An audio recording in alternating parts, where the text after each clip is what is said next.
Guys, today we are going to be learning about forces, and this is a very interesting chapter for me especially, and it will be interesting for you surely after you watch this video. So let's get started. Uh, so today we are going to learn about forces, and there are many types of forces. Just take a second and name some. There is gravitational force, there is magnetic force, there is uh, yeah, there are electromagnetic forces. Yeah. Okay, so let's see a definition of the term force, and see some examples with it. So first I'm going to give you the definition of force. So force is equal to mass times acceleration, and you may be familiar with acceleration, but and you may be familiar with mass, but if you don't know what clearly mass means, I'm going to define it simply. Mass is the number of things an object has, the number of matter an object has. Sorry, just a second. Can you wait a second? How do I turn this thing off? Yeah. Sorry, my phone's notification bell is going crazy. So yeah, let's continue. So this is the definition for force, and this is a very important definition, but let's redesign this a bit. So this is the definition for force. If we divide both sides by acceleration or both sides by mass, we will get something a bit more different. If we divide both sides by mass, we will get something more different. And now we have another formula. We have acceleration is equal to force divided by mass, and this is a formula we are going to be sticking with, and I will tell you in a second. We are going to sticking with it because now we can write any forces we want here. We can write any forces we want here and divide it by the mass of the object. Suppose this is a ball and it has a mass m. It has a mass m, and we apply a force 1, and here we apply a force 2, and here we apply a force 3, and we have many forces like that. And now we can add all those forces together and divide it by the mass, and this is the acceleration from all these forces combined. So this is the net acceleration. This is the acceleration if all those forces acted upon the same time at that object. So we are going to use this formula for now, and let's see the unit for measuring force. So mass is measured in kilograms. So kilograms is the unit for measuring mass, and for acceleration it is meter per second squared. It is meter per second squared, and this will give us the unit newtons. And we write newtons because the majority of classical mechanics was founded by Isaac Newton, and in his I think book called Principia Mathematica, he wrote everything about gravity, all classical mechanics and calculus. We won't be heading into that, sorry. Okay, so this is the units. This is the unit for Newton. So let's do some problems. Okay, so now we have a question. So the question is going to be calculate the weight of a 2 kilogram object, and you might be thinking, oh, weight and mass is the same thing, so I can just write here 2 kilogram. But that's a bit wrong because weight is not the same thing as mass. Weight has a different meaning. So, weight is the force that the object is applying down as the acceleration from the earth is acceleration due to gravity. So we can write the equation for force, which is mass into acceleration, and here I am going to use this formula because it's a bit easier.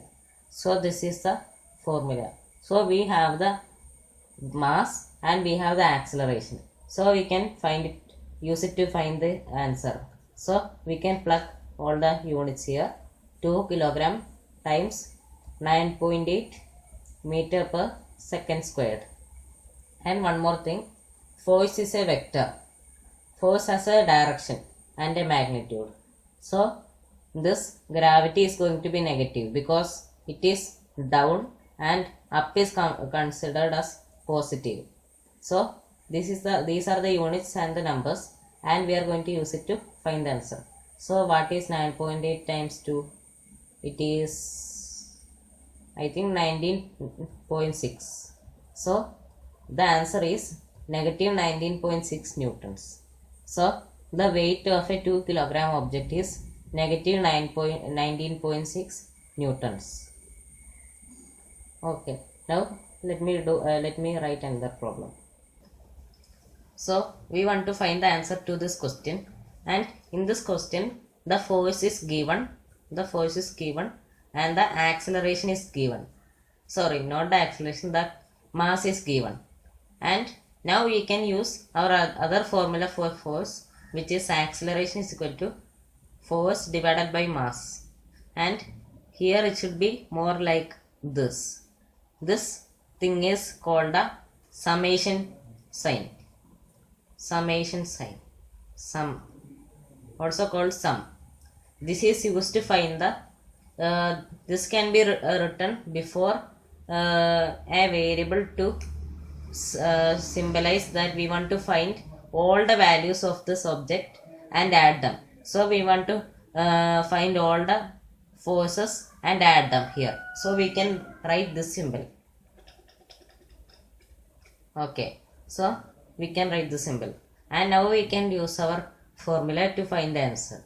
So we have 100 newtons, and if we divide that by 100 kilograms, the units will cancel, and if you are not sure, I will check for you. So the unit of newtons is kilogram times meter per second squared, and if we divide that by kilograms, these two will cancel and we are left with meter per second squared, and this is the unit for acceleration. So if we divide 100 newtons divided by 10 kilograms, we will get an acceleration of 10 meter per second squared. Okay.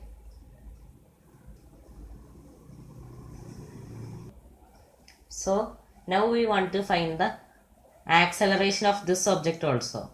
We want to find the acceleration, and the formula for acceleration is all the forces summed divided by the mass of the object. So here there are two forces. We have a 10 Newton force and we have a 20 Newton force, and that 20 Newton force is exerted at a 60-degree angle with the parallel line.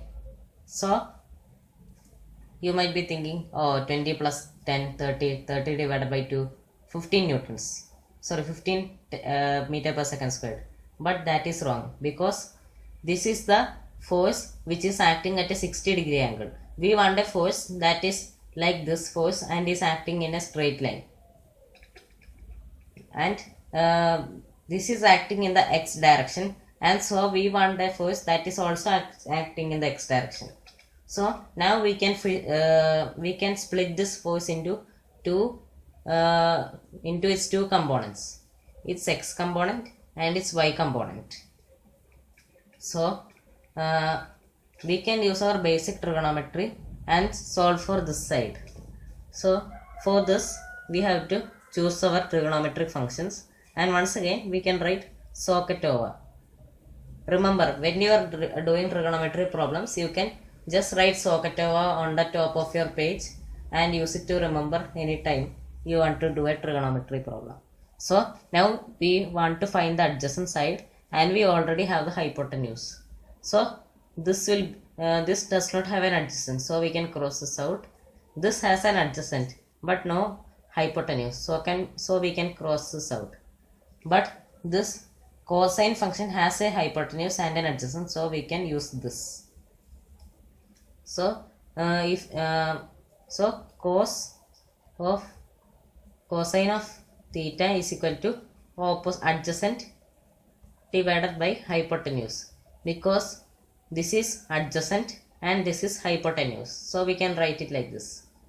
And now if we plug in the values, we will get cosine of 60 degrees is equal to adjacent divided by hypotenuse.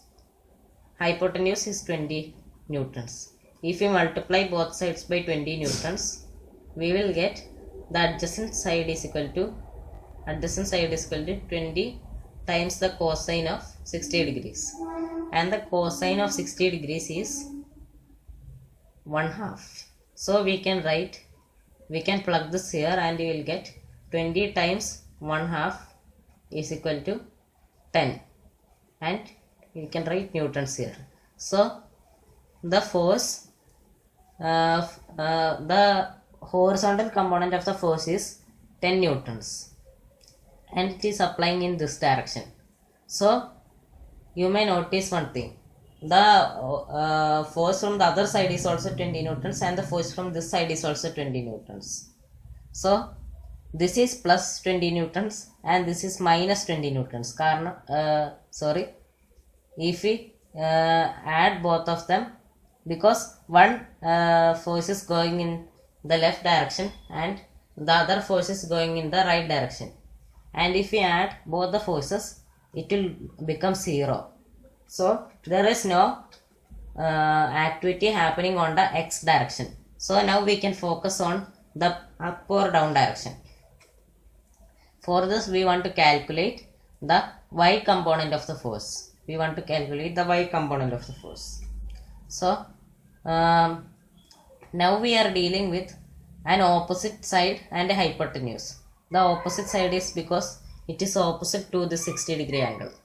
So we can use this function SOHCAHTOA, and in SOHCAHTOA there is an opposite and a hypotenuse, perfectly the thing that we want. So we can write the function for SOHCAHTOA, for sine, which is sine of theta is equal to opposite divided by hypotenuse. So if we plug in the values, we will get sine of 60 degrees is equal to opposite divided by hypotenuse. Hypotenuse is 20 newtons. And you might be thinking, oh, opposite, oh, that's the force of gravity. But in this situation, we are not considering gravity. We are just thinking that this is in space, or we are doing this on top of a table, so that won't matter. Okay, so this is the equation. So if you multiply both sides by 20 Newton, we will get opposite side is equal to 20 times the sine of 60 degrees. And if you plug sine of 60 degrees into a calculator, we will get that it is the square root of 3 divided by 2. So we will get 20 square root of 3 over 2. So this is the force by which it is going down. And since it is going down, we can write a negative here. So because we have all the values, we can solve for the acceleration.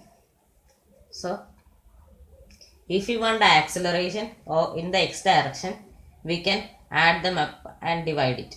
And since we know that all those forces cancel each other out, this 10 Newton and this 10 Newton cancel each other out, the acceleration in the x direction will be 0 meter per second squared.